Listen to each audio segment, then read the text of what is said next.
আলাইকুম, Rexona cooking and ভ্লগে আপনাদের সবাইকে স্বাগত। বাড়িতে যদি হঠাৎ করে কোনো মেহমান চলে আসে তাহলে মাত্র 10 মিনিটের মধ্যে আপনারা এই সুজির মিষ্টিটি তৈরি করে দিতে পারবেন। এতটাই টেস্টি, মুখে দিলে জাস্ট মিলিয়ে যাবে। নরম তুলতুলে মজাদার সুজির রেসিপি। তাহলে দেরি না করে আজকে শুরু করা যাক আমার রেসিপি।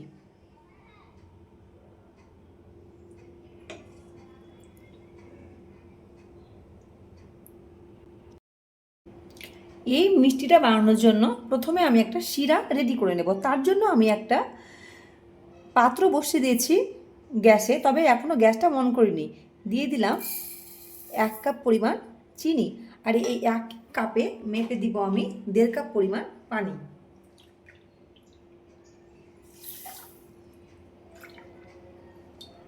দিয়ে দিলাম, দেওয়া হয়ে গেছে। এবার এটা আমি গ্যাসটা এবার অন করে দেব। গ্যাসটা আমি অন করে দিয়েছি। এবার দিয়ে একটা পাতলা শিরা রেডি করে নেব। খুব ঘন না, একদমই পাতলা হবে, কিন্তু হালকা চ্যাট চ্যাট করবে। এর মধ্যে আমি মুখ ফাটিয়ে দিয়ে দিলাম 2টো এলাচ, আর একটা ফ্লেভার এবং কালারের জন্য দিলাম একটু করে কেসার। এটা কিন্তু একদমই অপশনাল, থাকলে দেবেন, না থাকলে না দেবেন। এবার আমি শিরাটাকে রেডি করে নেব।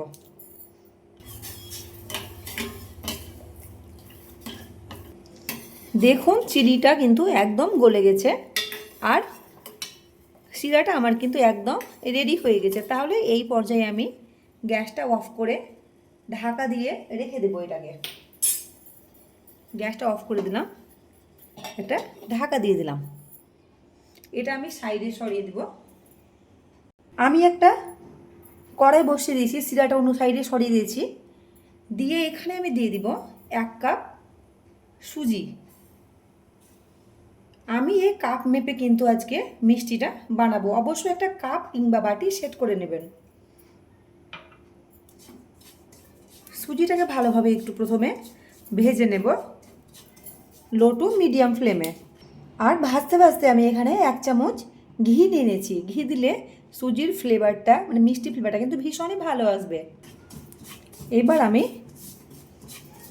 যতক্ষণ না সুজির যে একটা কাঁচা গন্ধ থাকে সেই গন্ধটা চলে যায় ততক্ষণ পর্যন্ত আমি সুজিটাকে ভেজে নেব। কিন্তু কালার চেঞ্জ করার কোনো দরকার নেই, কালার চেঞ্জ না করলেও কিন্তু হবে। জাস্ট আমি যাতে কাঁচা গন্ধটা চলে যায় ততক্ষণ পর্যন্ত আমি লো টু মিডিয়াম ফ্লেমে সুজিটাকে একটু ভেজে নেব। সুজিটা আমার হালকা ভাজা হয়ে গেছে, কাঁচা গন্ধটা আর নেই। এই সময় আমি দিয়ে দেব 2 কাপ পানি। যেহেতু আমি এখানে 1 কাপ সুজি দিয়েছি তার জন্য 2 কাপ পানি দিয়ে দেব।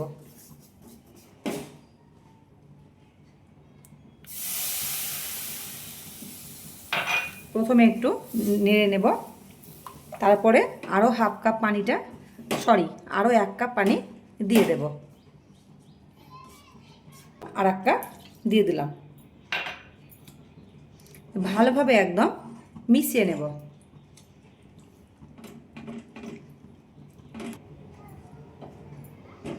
ভালোভাবে একদম কিন্তু মেশাতে হবে যাতে সুজির মধ্যে কোনো গোটা ভাব না থাকে। ভালোভাবে এইভাবে কিন্তু একদম মিশিয়ে নিতে হবে। এইবার এটাকে আমি একটা ডো রেডি করে নেব। যখন দেখব ডো ফর্মে চলে এসছে ততক্ষণ অবধি কিন্তু আমি সুজিটাকে ঘন করে নেব। আর শেষে যখন ডো তৈরি হবে তখন কিন্তু প্যান থেকে অটোমেটিকলি এই কড়াই থেকে সুজিটা ছাড়তে লাগবে। বড় তো কিন্তু নাড়তে হবে। দেখুন এক জায়গায় হতে লেগেছে সুজিটা। এটা কিন্তু এখন অনেকটাই বেশ নরম আছে।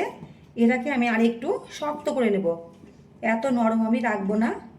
এখনও আমি 2 থেকে 3 মিনিট লো ফ্লেম করে দিয়েছি। গ্যাসের ফ্লেমটা আমি এখন দিয়ে এটাকে ভালোভাবে একদম নাড়াচাড়া করব যাতে একটু এই ডোটা একটু শক্ত হয়ে আসে। আমি চেক করে নিয়ে নিব, দেখবো একটু কেমন হয়েছে। এখান থেকে একটু সুজি নিয়ে নিলাম। এই যে হাতে একটু আঙুলে দেখব যেটা রোল হচ্ছে কিনা। দেখুন হচ্ছে, তার এই ডোটা কিন্তু আমার এখন রেডি হয়ে গেছে। এইবার নাড়াচাড়া করে আমি গ্যাসের ফ্লেমটা এই সময় অফ করে দিব। ডোটা একদম রেডি। এবার আমি একটা থালার মধ্যে এটাকে ঢেলে নেব। আমি থালার মধ্যে ডোটাকে নিয়ে এনেছি, তবে আমি এখন এটাকে মাখতে পারবো না, যেহেতু ভীষণ এটা এখন কিন্তু গরম হয়ে আছে। 1-2 মিনিট হোক, যখন দেখবো যে হালকা মানে গরমটা কমে গেছে, তখন আমি এটাকে ডোটাকে ভালোভাবে মেখে নেব। 1-2 মিনিট পরে, 2 মিনিট হয়ে গেছে, হালকা একটু গরমটা কমে গেছে। এইবার আমি এর মধ্যে দিয়ে দিলাম 1 চামচ পরিমাণ ময়দা। ময়দাটা কিন্তু অবশ্যই দিতে হবে, তাহলে কিন্তু এটা বাইন্ডিংয়ের কাজ করবে, আর নইলে কিন্তু বাইন্ডিংটা ভালোভাবে হবে না। অনেক সময় কি হয়, শুধু সুজি দিয়ে করতে গেলে কি হয়, ভাজার সময় কি অনেকটা মানে ফেটে যায় সুজিগুলো। তারপর দিয়ে দিলাম একটু করে লবণ। আমি যেহেতু সুজিতে লবণ দিতে কিন্তু একদমই ভুলে গেছি আজকে। লবণ দিলে কি হয়, মিষ্টি জিনিসের স্বাদটা অনেকটাই বাড়ে। আর এখানে দিয়ে দেবো আমি 1 চিমটি মতো খাবার সোডা বা বেকিং সোডা। আর ময়দাটা কিন্তু বেশি দেওয়া একদমই দরকার নেই, মিষ্টিগুলো কিন্তু খেতে ভালো লাগবে না। তাহলে এইবার আমি এটাকে ভালোভাবে এবার ময়দার সঙ্গে, লবণের সঙ্গে, সোডার সঙ্গে ভালোভাবে মিশিয়ে নেব। স্মুথ করে একদম মেশাতে হবে, যাতে কোনো রকম দানা ভাব সুজির মধ্যে না থাকে।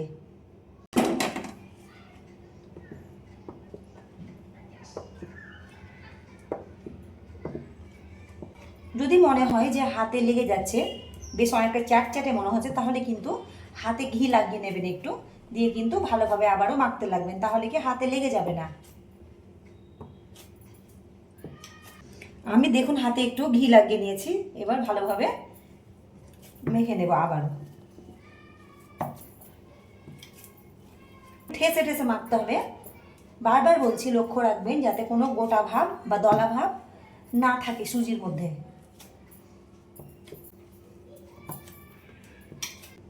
এই দেখুন আমার ডোটা কিন্তু একদম রেডি হয়ে গেছে, দেখেই বুঝতে পারছেন কতটা সফট করে আমি কিন্তু মেখেছি। এই দেখুন, এইবার এটাকে বেলনা পিড়েতে আমি হালকা করে একটু বেলে নেব। বেলনা পিড়ে নিয়ে নিয়েছি, আর একটু করে আমি এখানে ঘি লাগিয়ে দিয়েছি। এইবার এই ডোটাকে আমি নিয়ে নিলাম, বেলনাতেও একটু করে ঘি লাগিয়ে দিলাম, যাতে না লেগে যায়। খুব একদম পাতলা করা কিন্তু একদমই যাবে না। বেলনাটাকে আমি ঘুরিয়ে ঘুরিয়ে এটাকে বেলে নেব। দেখতে পাচ্ছেন নিশ্চয়, কোনো অসুবিধা হচ্ছে না আপনাদের।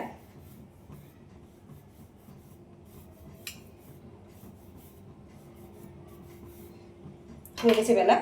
এইবার এই সাইডগুলোকে আমি হাত দিয়ে একটু চ্যাপটা করে নেব, মানে বাদ দিতে আমাকে হবে না।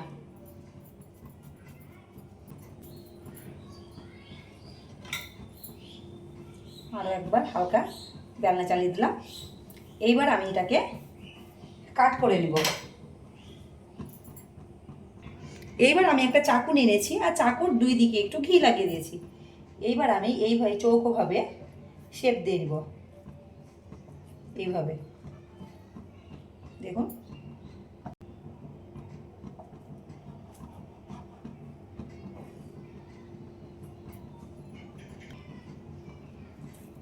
আবারও এইভাবে, তাহলে কত সহজে দেখুন শেপগুলো দেওয়া আমার হয়ে গেল। এই দেখুন, এইভাবে একটু সেট করে নেবো এগুলোকে।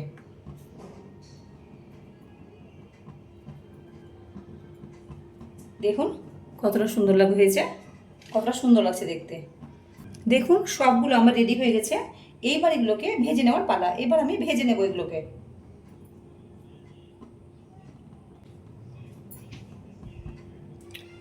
ভাজার জন্য আমি একটা কড়াই বসিয়ে দিয়েছি, তাতে দিয়ে দিয়েছি সানফ্লাওয়ার অয়েল। এইবার তেলটা হালকা কিন্তু এখন গরম হয়ে গেছে। এইবার একে একে মিষ্টিগুলোকে ভেজে নেব। হাই হিটে কিন্তু একদমই ভাজা যাবে না, সবগুলো কিন্তু পুড়ে যাবে।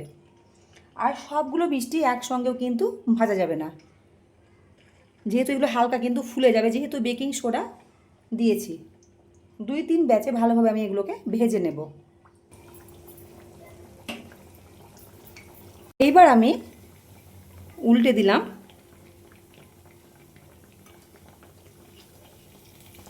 সাবধানে একদম তেলটাকে ভালোভাবে ঝরিয়ে নেব, দিয়ে তুলে নেব।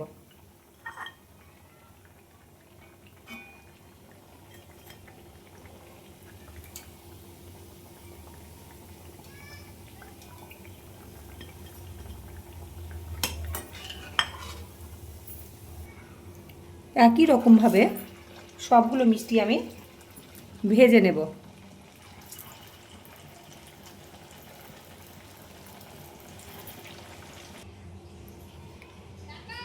সবগুলো মিষ্টি আমার ভাজা হয়ে গেছে, দেখুন কতটা সুন্দর লাগছে দেখতে।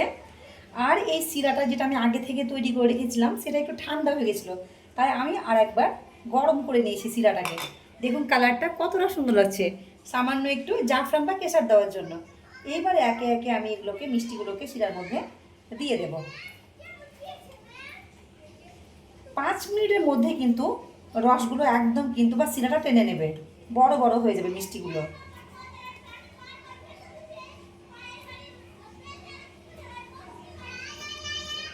দেওয়া হয়ে গেছে সবগুলো, এভাবে একটু নাড়িয়ে দিলাম।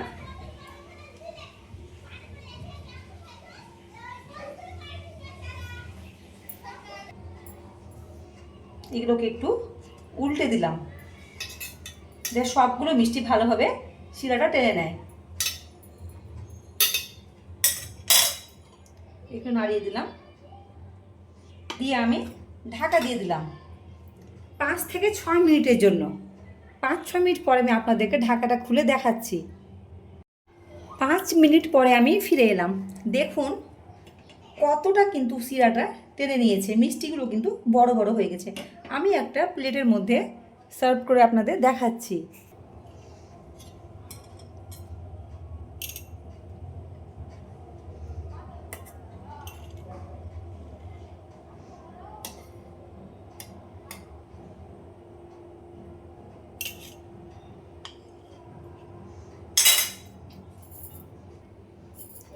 এই দেখুন আমি একটা থালার মধ্যে সার্ভ করে নিয়েছি, দেখতে কতটা সুন্দর লাগছে একবার দেখুন। আর ভীষণই কিন্তু নরম তুলতুলে, মুখে দিলে কিন্তু মিলিয়ে যাবে, এতটাই সুন্দর মিষ্টিগুলো। তাহলে আজকের ভিডিও কেমন লাগলো অবশ্যই জানাবেন। ভিডিওটি যদি ভালো লাগে লাইক কমেন্ট শেয়ার করে আমার চ্যানেলটিকে কিন্তু সাবস্ক্রাইব করে পাশে থাকবেন। আবার দেখা হবে, কথা হবে পরের ভিডিওতে।